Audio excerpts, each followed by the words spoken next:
Bem-vindos, estamos aqui no Instituto Pedro Leão, com o Dr. Pedro, endocrinologista, que está sempre acompanhando todos os seus pacientes. Muito obrigada pela oportunidade. Meu nome é Jaqueline, eu sou do Espaço Clínico Psicoarte. Estamos na campanha do Janeiro Branco, que é o mês de conscientização da saúde mental. E hoje vamos falar com um especialista endócrino que trata aí as pessoas de forma completa no seu diferencial de atendimento. Vamos falar sobre o tema de estresse, como que esse estresse ele invalida e ele corrompe a saúde como um todo, não só mental, mas também do corpo. E a maior ameaça é o hormônio do estresse, o cortisol. Quais são os efeitos junto ao seu corpo e sua saúde no global, nesse sentido do dia a dia? Bem-vindo, doutor Pedro, seja bem-vindo a esse podcast educativo, que devemos repassar em muitos conhecimentos. Por favor, se apresente, qual seria a sua especialidade, o que você trabalha nesse momento atual, junto ao Instituto Pedro Leão. Primeiro, agradecer o convite da doutora Jaqueline aqui para participar desse podcast. Eu costumo falar que minha especialidade são seres humanos, eu me especializei em cuidar de gente. A medicina tem uma tendência aí de lotear o corpo humano, eu só trato da cabeça, eu só trato do joelho esquerdo, eu só trato do coração, sendo que é um todo, é um conjunto integrado, e a gente não consegue desmembrar isso. A endocrinologia ela é uma especialidade que especialmente necessita dessa integração. Eu estou falando do cortisol aqui, de um hormônio que vai agir do fio de cabelo da pessoa até a unha do dedo do pé dela e vai trazer mudanças e transformações e efeitos no corpo todo, no sistema cardiovascular, que pega ali o cardiologista, no sistema nervoso central, que pega a área da neurologia, vai mexer com pele, com cabelo, então mexe na área da dermatologia. Então, se eu for trabalhar meu paciente de uma maneira integral e completa, eu acho que a endocrinologia talvez seja a melhor especialidade para isso. Muito bem, excelente. E aí nós temos essa integração, como o Dr. Pedro falou, emoção, corpo e hormônio, Como de fato avaliar, e aí eu já vou para a primeira pergunta, porque essa é a minha curiosidade aqui do momento. Beleza. Qual que é o efeito do cortisol junto ao estresse, junto ao corpo, Como que esse paciente chega aqui, o que você observa nos polos, assim, tanto o positivo como o negativo. Perfeito. O cortisol é uma substância fundamental para o bom funcionamento do nosso organismo, Ele está no nosso corpo, no nosso sangue, não é à toa, Nosso Criador, sabiamente colocou uma substância que é capaz de regular vários sistemas e que faz com que a gente sobreviva e responda da melhor maneira possível às situações de estresse. Eu costumo dizer que o cortisol não ele é conhecido como hormônio do estresse, mas ele não é o hormônio que causa, que provoca estresse. Ele é um hormônio que é produzido pelo corpo mediante situações de estresse. Antigamente o nosso estresse era fugir do leão, era combater o invasor, era ir com fome lá para matar um bicho maior do que a gente para comer e levar comida para a família. Então, assim, era um estresse muito pontual e programado. Então, esse é o estresse agudo? Exatamente, o estresse agudo, e de curta duração. A nossa vida moderna fez com que a gente tivesse que matar um leão todo dia e às vezes o dia inteiro. Então, esse cortisol que deveria ser pontualmente produzido ali, agudamente produzido para você se livrar de uma situação ou outra e resolver aquele problema, ele passa a ser produzido em maior quantidade por maior tempo. E aí é que vem as repercussões negativas. Então, eu falei, ele é fundamental para o funcionamento do corpo, por quê? Porque ele que regula, ajuda, faz parte ali do controle da pressão arterial, do controle da glicose, para não deixar faltar açúcar no cérebro. É ele que mexe com a parte muscular, ele faz, em excesso, faz com que haja perda de massa muscular, mas ele faz parte da renovação do músculo, quando está em níveis fisiológicos e o bom funcionamento do músculo. A parte cognitiva depende do cortisol, para você raciocinar, para você... A energia, disposição para o dia, produção de energia, tudo isso depende do cortisol. Para a adrenalina agir, a noradrenalina agirem, precisa que haja cortisol no nosso sistema, e existe um extremo, uma doença chamada doença de Addison, em que não há produção de cortisol nenhum no corpo, e a gente dura 24 horas se não tratar. Então, é um trem que não, é fundamental, essencial para a vida, mas que vai trazer os malefícios quando é em excesso e por tempo prolongado. E aí, esse excesso em tempo prolongado é quando nós chamamos do estresse crônico. Exatamente. Né? Que de forma repetitiva, hoje, né? Sim. E aí, de fato, há um desequilíbrio entre o corpo, a emoção, né? E muitas vezes compromete toda a qualidade, tanto física e emocional das pessoas, no sentido dela não ter mais aquela disposição. Começa a apresentar um cansaço, né? Insônia, enfim, vários fatores aí que vêm a comprometer, né? Quando a gente fala do cortisol, tem esses dois polos, tá, gente? Como o Dr. Pedro falou, né? Aquele que dá qualidade nesse sentido integrado entre corpo e emoção e disposição, mas aquele que, quando sentido repetidamente, pode te levar à exaustão. E aqui é o risco, né, doutor? Porque aí vem o crônico, né? É quando a pessoa já começa a desencadear muitas doenças. E aí a minha dúvida é, estamos numa era de muitas doenças autoimunes? Devido a esse alto nível de estresse? Existe um aumento da incidência de quase todas elas, de quase todas as doenças autoimunes, e eu acho que o estresse é um fator chave aí ligado a esse aumento. Porque o cortisol, ele também é um imunomodulador, ele modula a nossa imunidade, certo? Mas quando ele está em excesso, ele acaba prejudicando o bom funcionamento do sistema imunológico. E isso pode favorecer tanto que a pessoa tem a imunidade mais baixa, adoeça com mais frequência, gripe, resfriado, essas coisas, como desenvolver mesmo um quadro de ataque autoimune do próprio corpo, do próprio sistema imunológico a determinados órgãos do nosso organismo. Muito bem. E aí, quando nós falamos de estresse, a gente fala de emoções. E aqui nós entramos no contexto emocional. Aquilo que você reprime, não fala e guarda, o corpo soma. E soma a longo prazo, que aí vem o estresse crônico. O silêncio gera muita somatização de fatores. E nós temos 3 estágios do estresse. O primeiro estágio é o alerta, né? Ele é até um estresse positivo, onde te gera disposição, qualidade, aquele mais ou menos lá dos 20 anos aos 30, que você está sempre com uma energia vital completa. Mas quando ele vai para o estágio da resistência, é quando o corpo começa a sinalizar, preste atenção. Vida automática tira essa atenção de qualidade que temos que ter, as nossas emoções junto a esse corpo. Aqui pode apresentar uma dor de cabeça, situações que vêm a te dar um estalo, mas muitas vezes, né, doutor Pedro Leão, as pessoas estão tão no automático que elas nem se percebem nesse estágio, né, do limite. Mas eu vou dar um exemplo muito significativo, que é o último estágio do estresse, que é a exaustão. Eu não me percebo, estou no automático, meu corpo somou e desenvolvi aqui uma doença. E um exemplo prático que eu posso dar é justamente do elástico. Olha só, gente, esse elástico aqui é como se fosse o corpo, tá? Se eu não cuidei dessas 3 fases e cheguei no último estágio de estresse, o elástico rompe. E ao elástico romper, gera-se uma doença. Né? Aqui é o estágio mais grave. E quando o paciente chega nesse estágio de exaustão, até falamos da exaustão silenciosa. Como que o doutor ameniza a situação para acolher aquele momento daquela pessoa e, de fato, direcionar um plano de tratamento? Cara, a gente tem que ter uma avaliação clínica muito pormenorizada, uma avaliação laboratorial também. A gente sabe que o cortisol não é o único hormônio que altera no estresse. E, na verdade, essas alterações do cortisol podem levar a alterações de outros hormônios, os hormônios femininos, a própria testosterona, a tireoide é muito sensível ao cortisol. Então, assim, Hashimoto, hipotireoidismo, doença autoimune, que muito comum, né? Mais comum em mulheres que em homens, e a principal causa de hipotireoidismo do ser humano.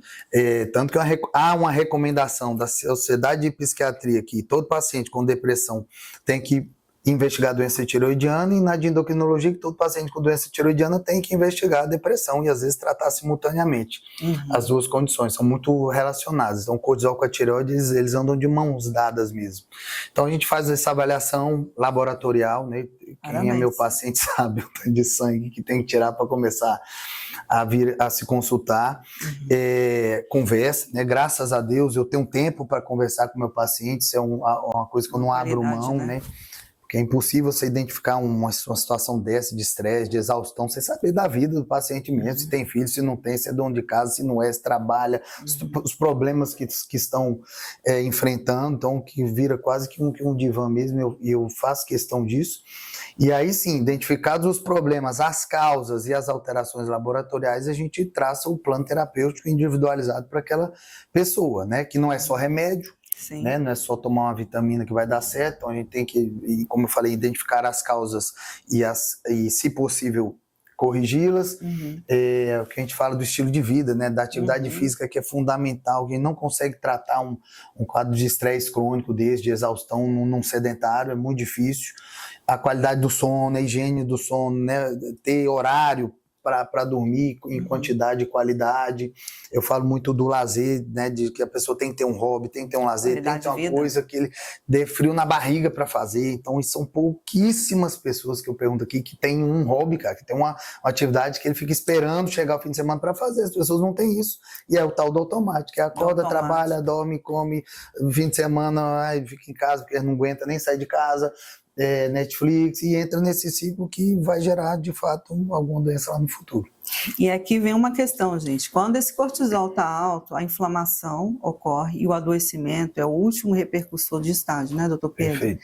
Até porque, assim, se eu não estou atento a mim, e aí vem a terapia, tá? A terapia, ela é um lugar onde eu trabalho a minha autoconsciência, meu autocuidado, a busca de qualidade de vida, um tempo para mim. Junto com a medicina é onde nós agregamos, porque Perfeito. Corpo e mente estão integrados, não tem como a gente separar e trabalhar diferente. Os repercussores aí da vida moderna, temos o estresse, mas também não podemos deixar de falar da ansiedade. Sim. Né? E aqui são sinalizadores que algo não vai bem. Atualmente está muito presente, depois de muitas pesquisas, o síndrome de burnout.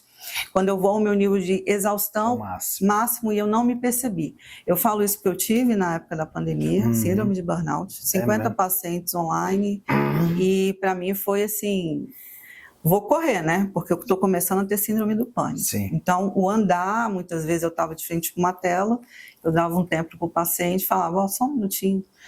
Ali eu percebi, cheguei no meu limite. Né? Você vê que até a gente que é da área da saúde também, a gente sofre interferência devido ao nível de responsabilidade. Talvez até mais. Muito mais. E aí, o que repercute aqui muitas vezes, gente, o equilíbrio. Quando o Dr. Pedro Leão falou sono, qualidade de vida, um hobby, uma atividade física, são reguladores, né, Dr. Pedro? Perfeito.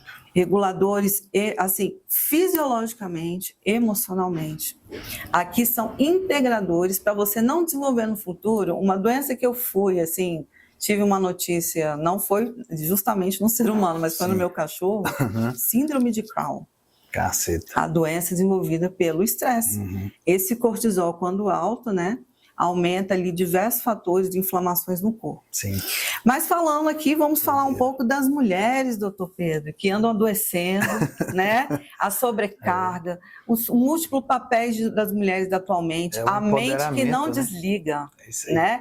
O cérebro feminino, ele já acorda pensando em diversas tarefas ao fazer ao longo do seu dia. Certo. Se não busca qualidade, interfere nesse contexto. Certo. E muitas vezes essa indisposição, essa irritabilidade, essa falta de qualidade de sono vem depois dos 40 anos. Perfeito. Bem-vinda à menopausa.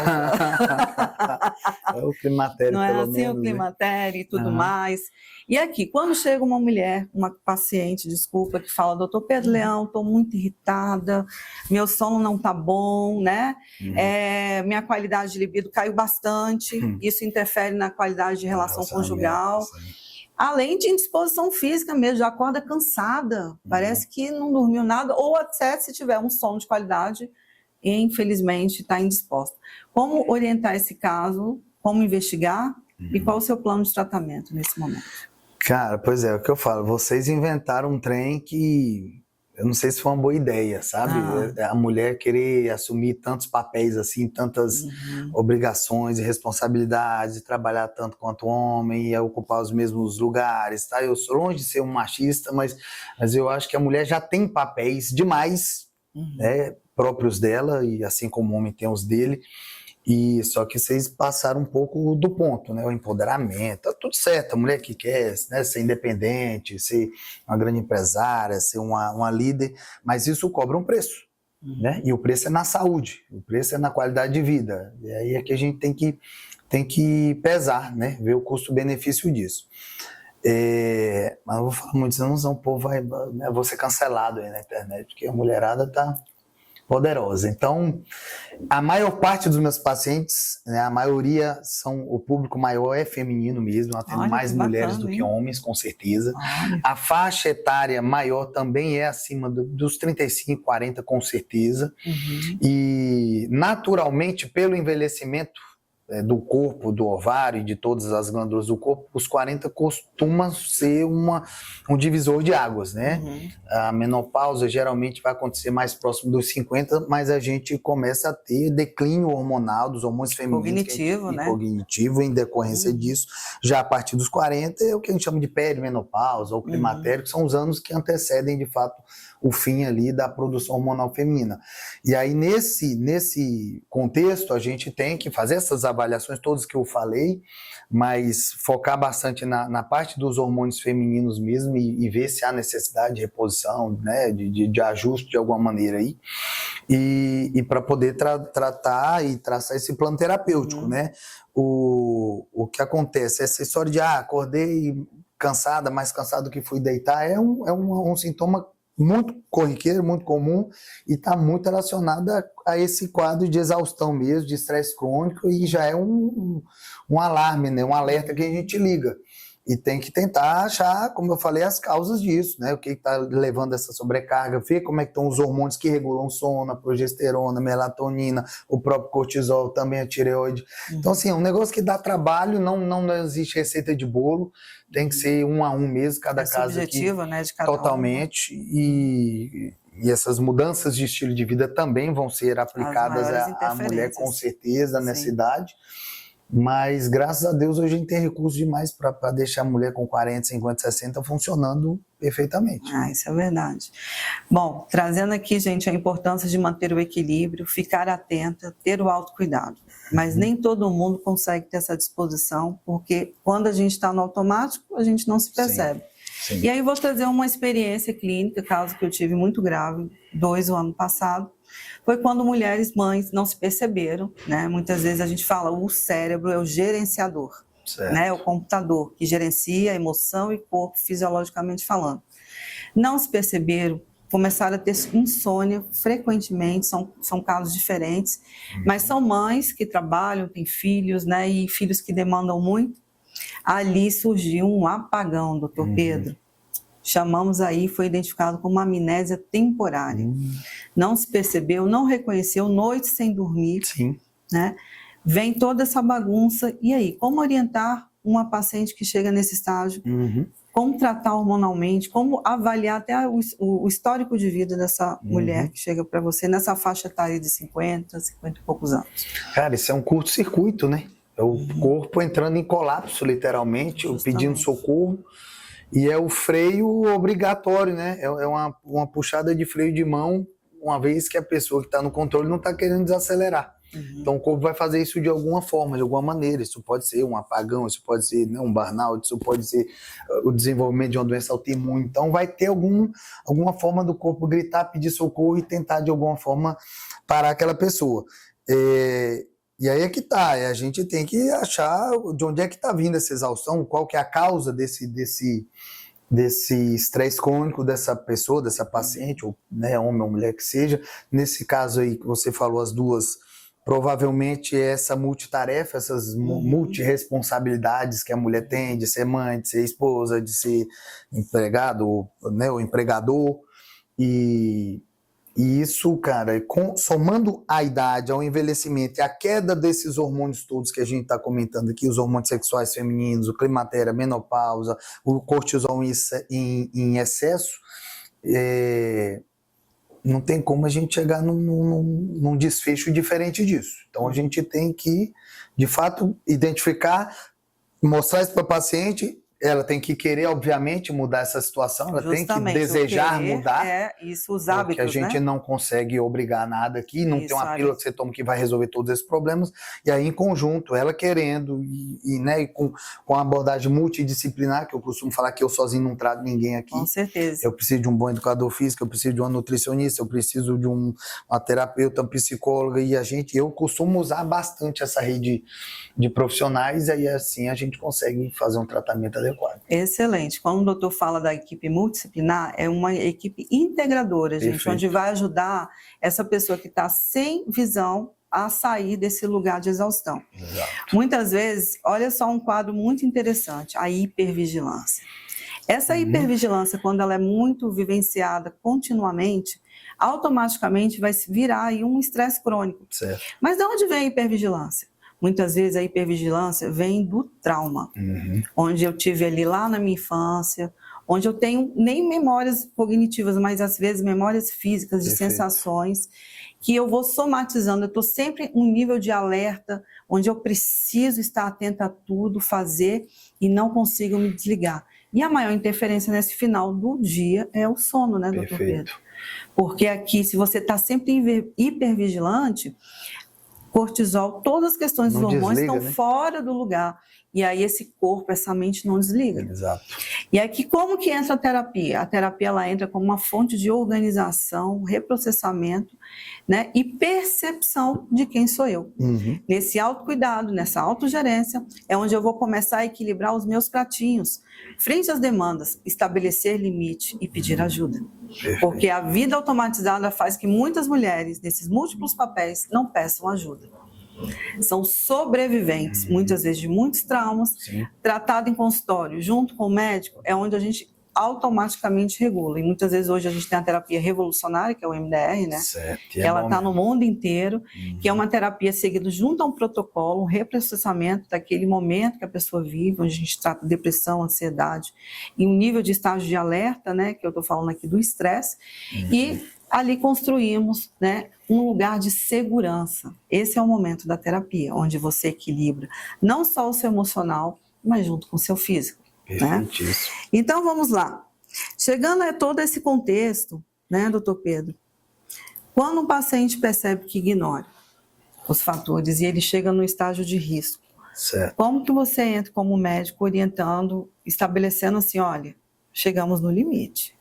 Como que é a sua abordagem nessa hora? Cara, o paciente tem que ser acolhido, né? Eu tenho que ter tempo para ouvir, eu tenho que ter tempo para conversar, para expor quais são os riscos que ela tem de continuar, caso continue nessa hipervigilância ou nesse estado de estresse crônico aí, mostrar, né, os caminhos possíveis para corrigir isso. E igual eu falei, eu sozinho não consigo tratar um caso desse, a gente tem que encaminhar para outros profissionais, mas eu acho que parte muito do ouvir mesmo, do acolher, de ter empatia, e o paciente se sentindo acolhido, a gente já ganhou aí 90% da batalha, né? E a gente tem que criar esse vínculo, né, de médico-paciente, mas de amizade também, ele tem que se sentir pertencido, exatamente. Aí, meu amigo, o céu é o limite. Dificilmente vai dar errado esse tipo de acompanhamento. Então, uma coisa interessante, que é muito presente, não só na sua visão humanizada como médico, parabéns, tá? Tá certo. Mas a terapia tem que ter essa escuta, esse acolhimento, assim, como prioridade. Porque ninguém chega num lugar porque quer. Chega porque foi automático, porque me senti só e não tive com quem compartilhar. E muitas vezes, quando chega num estágio onde um médico, um profissional da área da saúde, né, até mesmo o educador físico, né, que está ali participando da vida ativa daquele conjunto de fatores, é onde traz o que? Segurança. E aí sim, todo esse contexto muda. Então é muito significativo até para a gente, assim, na área da saúde, quando começa a ver a evolução dos pacientes, né? Com certeza. Eles chegam de uma forma muito, assim, desesperadora. Sim. Parece que eu estou sem norte e de repente eles começam a recuperar a própria identidade. É como se fosse assim, eu estava entrando numa crise existencial e agora eu acordei. Eu reconheço quem eu sou e o que eu preciso. E aí uma batalha que é importante, que é muito comum entre nós da área da saúde, é fazer esse paciente reconhecer a importância do papel dele desse autocuidado diário, né? Que é manter o equilíbrio, não só junto a um tratamento hormonal, medicamentoso, uma assistência médica. Sim. A terapia semanal, porque ela traz essa questão de trazer mais funcionalidade, segurança e autoconsciência. A terapia é uma conversa com a sua consciência e realinhamento daquilo que está fora do lugar. E a atividade física, né, é o regulador e disposição com a baixa de todo esse estresse, que pode sair do agudo, que é um estresse pontual, né, muitas vezes manter esse agudo, que é só pontual, e não ir para o crônico. E nessa hora, como que o doutor Pedro orienta para fazer uma atividade física? Pois é, não é fácil, né? Não é fácil.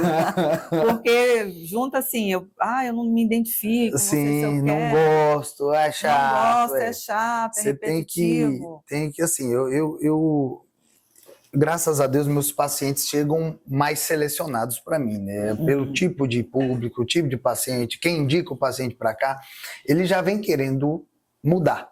Olha, certo? E já chega sabendo que eu sou um defensor da atividade física, que eu sou aficionado, quase um viciado em exercício. E para isso a rede social, inclusive, é muito importante. As pessoas olham, comentam, eu chego aqui, nossa, eu queria ter essa disposição para treinar essa hora todo dia e jogar bola e fazer tudo que você faz. Então a gente acaba virando exemplo. Então a primeira coisa é eu fazer o que eu vou mandar ele fazer. Eu tenho que estar fazendo antes, né? Essa é a referência. Essa é a referência. Dar condições físicas para a pessoa conseguir fazer atividade física. Por exemplo, a pessoa está num nível de estresse lascado desse, cortisol desregulado, tireoide pifando, testosterona baixa. Se eu mandar esse cara para academia, ele vai durar uma semana lá, não vai pisar nunca mais na academia. Ele já tem um cansaço ali instalado. Exatamente, não tem a gasolina mesmo, não tem um combustível para poder fazer o exercício, vai me largar também, não volta nunca mais aqui e vai ficar por isso mesmo. Então eu tenho que melhorar muitas vezes a saúde dele junto desse processo, né? Às vezes antes, trabalhar, preparar o corpo para atividade física, não é todo o corpo que é preparado para isso. E se ele é uma pessoa sedentária 100%, começar aos poucos e gradativamente. Eu acho que todo exercício físico é positivo. A pessoa, se ela achar uma atividade que ela goste de fazer, facilita muito esse processo. Ela gosta de dançar, então vamos fazer aula de dança 3 vezes na semana.